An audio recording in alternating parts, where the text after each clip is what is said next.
Classicaval, l'opus de mars, c'est cette semaine à Val d'Isère et on en parle avec le directeur artistique de cet opus, Frédéric Lagarde. Bonjour. Bonjour. Ça fait plaisir de vous revoir, vous qui n'étiez pas venu depuis 2 ans sur cet opus de mars. Et oui, c'est le principe de ce festival, de cet opus 2. On travaille en alternance avec Elena Rosanova et Sveltine Rousseff. Donc je viens ici chaque année paire et eux s'occupent des années impaires. Et est-ce que vous venez pas principalement pour le ski quand même? Alors, ça fait quand même partie des attraits de cette semaine. Malgré tout, organisé et joué pour 4 concerts de musique classique, 5 même si on compte l'événement qui est réservé aux enfants. C'est quand même un travail considérable. Donc honnêtement, on passe beaucoup plus de temps à travailler qu'à skier, mais on profite quand même du ski. Et pour ne rien vous cacher, parce que je sais que vous alliez me poser la question, je redescends tout juste des pistes. Voilà, j'y étais il y a une petite demi-heure. D'ailleurs, j'ai dû avoir un petit coup de froid parce que ma voix est moins claire que ce matin. Et les doigts, ça va comment? Parce que la voix, au pire, c'est pas très grave. C'est pas très grave, sauf pour l'interview. Oui. Et les doigts vont très bien. Merci pour eux, ils sont là. Et ce que j'en ai toujours 10, voilà, il y en a toujours 10, c'est parfait. Et je vous en aurais toujours dit aussi pour le piano des neiges. Ça, je sais que c'est quelque chose que vous affectionnez, mais que tous les pianistes n'affectionnent pas. Il y a peut-être un petit peu d'inquiétude aussi. Eh oui, ça c'est quand même un peu compliqué parce que du coup, alors il nous reste, paraît-il, encore 10 doigts, mais qui marchent beaucoup moins bien, comme disait Bourvil, parce qu'évidemment, quand il fait -2, -3 degrés en haut des pistes et qu'on doit jouer des morceaux, les doigts sont beaucoup moins agiles. Et par moments, on a l'impression qu'on en perd un en route parce qu'évidemment, tout le monde a des gants, mais moi je ne peux pas jouer du piano avec des gants. Donc je suis obligé de me déganter et là, on s'aperçoit qu'il fait vraiment très froid. C'était comment le ski d'ailleurs? C'était bien? Alors le ski, c'était formidable. On est parti, on était un petit peu courageux. C'est ce qui nous caractérise. En toute modestie? Ah, toujours moi. Alors vraiment pas d'ego, toujours de la modestie, l'humilité, c'est vraiment la base. On est parti, on avait une visibilité qui n'était pas formidable, mais prenons notre courage à 2 mains, car nous sommes aussi des gens très très courageux, il faut quand même le souligner. On est parti skier et petit à petit le temps s'est dégagé et sur la fin c'était vraiment extraordinaire, vraiment les conditions les plus miraculeuses pour aller skier. Parce que comme la neige est très fraîche, il a beaucoup neigé cette nuit, hier, aujourd'hui. Alors du coup même les pistes qui peuvent paraître un petit peu difficiles comme certaines noires en fait deviennent très faciles. Des pistes, du hors-piste aussi peut-être? Non, pas de hors-piste parce que surtout un premier jour de festival quand même. Non mais c'est vrai que là on parle du ski de manière un peu légère, mais nos doigts sont très très fragiles.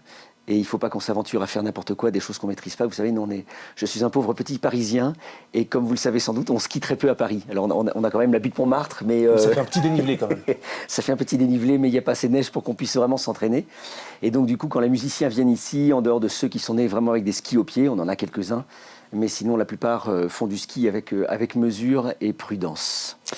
Parlons un petit peu quand même du festival Classicaval. De la musique. Qui fête cette année ses 30 ans, Classicaval. Oui, absolument. Vous nous avez proposé, je crois, concocter un programme sur mesure. Alors sur mesure, en fait, j'ai eu un souvenir très particulier, assez magique, de tout ce qui s'est passé il y a 2 ans.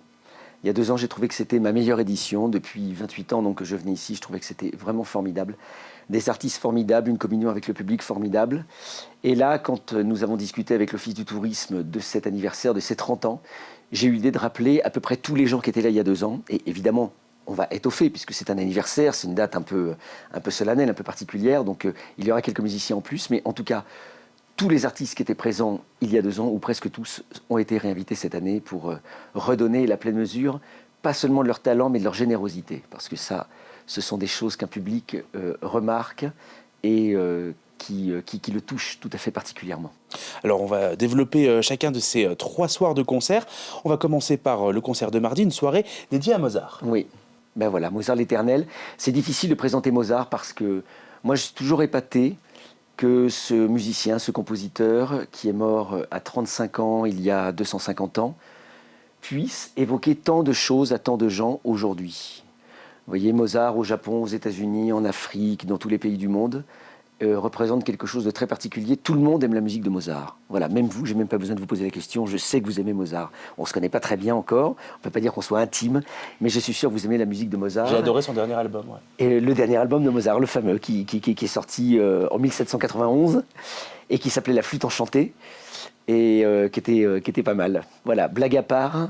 Je suis sûr qu'on va réjouir le public très avisé qui connaît déjà les 2 chefs-d'œuvre de Mozart qu'on a programmés, mais également celui qui est un peu moins avisé, parce que c'est aussi ce public-là que l'on convie à nos concerts, et qui va ressortir avec plein d'étoiles dans les yeux et dans le cœur, puisque c'est ce que produit généralement la musique de Mozart. Voilà, la musique de Mozart est magique pour ça, elle agit directement sur notre esprit, sur notre émotion.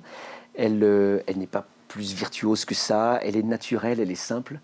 Et il y avait une très belle phrase de Sioran, un philosophe, qui disait que Mozart était sans aucun doute l'auteur de la musique officielle du paradis. Et je partage, très modestement bien sûr, je ne suis pas le grand philosophe Sioran, mais je partage cette phrase que j'ai lue il y a 10 ou 15 ou 20 ans et qui m'a beaucoup marqué parce que c'était déjà ce que j'avais un peu dans la tête, beaucoup moins bien formulé, évidemment.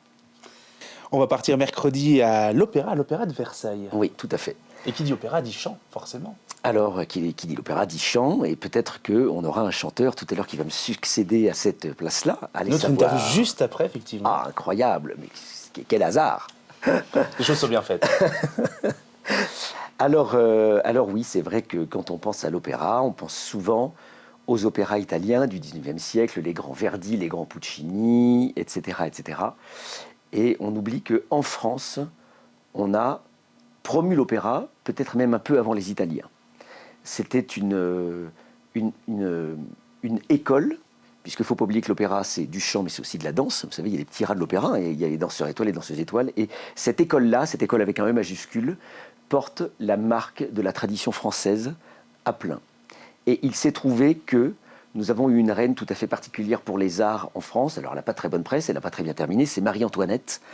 Marie-Antoinette était, comme vous le savez, autrichienne, et en Autriche, on était très cultivé. La musique jouait un rôle très important, c'était au temps de Mozart, la musique, le chant, la danse, etc., etc. Et on peut dire qu'elle a renforcé cette culture qui avait déjà été initiée par Louis XIV, le créateur de Versailles, et quelques dizaines d'années après Louis XIV, donc au temps de Louis XVI, l'Opéra de Versailles resplendit. Et c'est cet éblouissement que nous allons tenter de transmettre ce mercredi, non pas à l'Opéra de Versailles, mais à l'église baroque, c'est-à-dire contemporaine de ce que nous allons jouer et chanter, dans l'église baroque, disais-je donc, de Val d'Isère. Une salle plus petite que l'Opéra de Versailles, peut-être? Alors, un peu plus petite, ça n'a aucune importance, Ah bon? car, oui, vraiment, car l'acoustique y est absolument parfaite, exceptionnelle acoustique, et puis le décor est tout à fait charmant et se prête absolument à la pratique de la musique classique, je trouve. Oui, j'ai toujours eu beaucoup de bonheur à jouer dans cette église. Dernier concert jeudi, Frédéric Chopin et l'âme slave. On va partir un peu plus à l'est. Voilà, c'est ça. Donc ça, ce sera un concert qui sera plus particulièrement dédié au piano, qui est donc mon instrument, puisque je suis le directeur artistique, mais je suis aussi le pianiste de ce festival, avec une œuvre majeure qui est un concerto. Alors un concerto, normalement, c'est une pièce écrite pour un instrument soliste accompagné par un orchestre. Mais il se trouve que Chopin, qui n'aimait pas les grandes salles de concert, il préférait jouer dans les salons, a revisité ses concertos sous une forme plus réduite, une forme de musique de chambre, et l'orchestre est représenté par un quatuor à cordes. Donc c'est cette version qu'on donnera, quatuor à cordes et piano, et notamment dans le deuxième concerto de Chopin. Parlons des musiciens qui vous accompagnent, musiciens qui sont donc, pour la plupart venus déjà il y a 2 ans, avec quelques surprises aussi, j'ai l'impression. Alors avec des surprises, parce que sinon, c'est pas très très intéressant. Il ne faut pas conforter le public dans ses habitudes. Vous savez, le public, il faut toujours qu'il soit un petit peu surpris comme ça. On aura, pour les 30 ans, j'ai voulu faire les choses un peu en grand, alors on n'est pas tout à fait à l'Opéra de Versailles, encore une fois, mais on aura un petit ensemble orchestral, c'est-à-dire un petit orchestre. C'est pour ça que j'ai étoffé par rapport aux musiciens qui sont venus il y a 2 ans. Il y en a quelques-uns en plus, quelques cordes supplémentaires, au violon, à l'alto et au violoncelle, de manière à ce que nous puissions, notamment lors du concert de mercredi, former cet orchestre qui va donner une dimension supérieure à la musique que nous allons produire. C'est vrai que là, ce ne sera plus un festival de solistes ou un festival de musique de chambre, mais ça va être un festival un petit peu orchestral. Et c'est cette dimension-là qui me paraissait naturelle et méritée pour un anniversaire. Et vous allez également nous interpréter quelques morceaux au clavecin, hein. Vous n'allez pas rester que au piano. Oui, absolument. Les instruments à clavier, pardonnez-moi, les instruments à clavier ont une longue histoire. Le piano, finalement, est un instrument très récent, très moderne, c'est un instrument industriel. Et avant le piano, il y a eu d'autres instruments à clavier. Il y a eu cet instrument du temps de Mozart qu'on appelait le pianoforte. Et puis avant le pianoforte, il y avait le clavecin. Et donc à chaque période, son clavier, si j'ose dire. Et pour la musique baroque, je vais me balader comme ça, du piano au clavecin, du clavecin au piano. Et ça va donner une touche poétique très différente à chaque fois. Parce que c'est vrai que si ce sont des instruments à clavier, le son n'est pas le même, la sensibilité n'est pas la même, l'espace sonore, le volume n'ont absolument rien en commun. Et donc je trouve que ça va être assez poétique de passer d'un clavier à l'autre, de passer d'un grand ensemble orchestral à juste deux instruments qui sont réunis pour une pièce très très particulière. Bref, c'est un concert qui était assez compliqué dans sa conception. Mais voilà, c'est un anniversaire, donc j'espère que cette complication, exactement, que cette complication, cette élaboration, mes petits voyages entre les deux claviers, les changements de plateau sur scène au moment du concert, j'espère que tout ceci aura beaucoup d'allure et comblera notre public, que je sais déjà être très nombreux, car je crois que ce concert est déjà à guichet fermé. Je crois, ou peut-être qu'il reste encore quelques places en tout cas. On ne sait jamais, quelques places. Précipitez-vous. Exactement, on en parlera évidemment sur Radio Val d'Isère. Une petite dernière question, parce que vous l'avez dit, les journées s'enchaînent, vous n'aurez pas spécialement le temps de skier, c'est beaucoup de répétitions avant un concert. On a l'impression que tel monstre de la musique, vous savez tout jouer et qu'il n'y a pas de problème, vous connaissez tout déjà. Alors en fait non, vous savez, il faudrait, on a calculé je crois à peu près 40 vies à un pianiste normal pour explorer tout le répertoire qui mérite d'être exploré.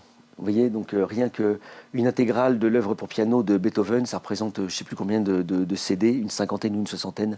Donc c'est une vie entière qui serait déjà consacrée à ça. Et pour un compositeur, un grand compositeur, mais alors imaginez ces dizaines et ces centaines de compositeurs fantastiques. Donc le répertoire, on le renouvelle toujours. Et il y a des tas de nouvelles choses que nous allons jouer durant ce festival, notamment lors du concert de mercredi, avec cette recherche particulière du répertoire de l'Opéra de Versailles. Et aussi lors du concert de jeudi, il y aura des pièces qu'on n'a jamais jouées ici à Val d'Isère et que moi-même je n'avais jamais jouées avant. Et donc on est très content de faire des choses différentes. C'est l'un des miracles en fait de la musique, c'est de pouvoir se renouveler tout le temps. Moi ça fait un peu plus de 30 ans que je fais ce métier-là. Déjà ça fait 30 ans que je le fais à Val d'Isère, mais j'avais déjà commencé un petit peu avant. Et je trouve toujours, chaque matin, c'est pas une blague, hein, c'est même pas une manière de parler, hein. Chaque matin, je trouve toujours quelque chose de nouveau dans ma vie musicale. Voilà. Donc ça peut être au travers d'une nouvelle pièce que je ne connaissais pas, ça peut être au travers d'une idée d'un compositeur que je n'avais pas bien comprise, ça peut être un peu plus lié à l'instrument, à la magie d'un instrument tel que le piano, qui est un instrument formidable, très compliqué. Et donc du nouveau sur scène, par pitié toujours. Mais il est vrai qu'il y a des musiciens classiques, moi c'est pas du tout mon cas, qui jouent un concerto dans leur vie. Voilà, qui pendant 40 ans vont jouer un concerto, pendant 40 ans vont jouer la même sonate, pendant 40 ans vont jouer le même trio, etc. etc. Pour moi, ce serait un ennui démesuré. Voilà. Espérons que vous ne vous ennuierez pas pendant ce festival classique à Val. Jamais ennuyé ici à Val d'Isère. Merci beaucoup Frédéric Lagarde de nous avoir accordé ces quelques minutes. À très bientôt, bon festival. À bientôt, bien sûr. Merci.